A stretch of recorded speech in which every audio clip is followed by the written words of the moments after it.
Maswerteng gabi po mga ka-STL. Narito na po ang resulta ng STL Bulacan para sa araw na to, 3rd draw, November 21, 2024. Araw ng Huwebes, naway ang mga natayaan nyo pong mga numero kanina ay manalo nawa ngayong gabing ito, 8 PM. Kaya kunin nyo na po yung mga tickets. Narito na po ang resulta.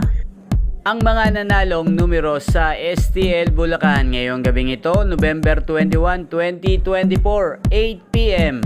Third draw result, 8 at 18 in exact order. Sa lahat po ng tumaya kanina para sa third draw ng 8 at 18, congrats po sa inyo. Panalo po kayo. Again, 8 at 18 in exact order.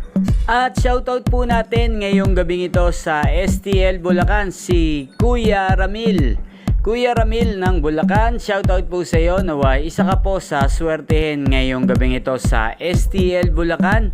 At sa lahat po ng mga taga Bulacan dyan, shoutout po sa inyo. Especially sa aking mga subscribers na walang sawang nanonood po ng aking mga videos. Shoutout po sa inyo.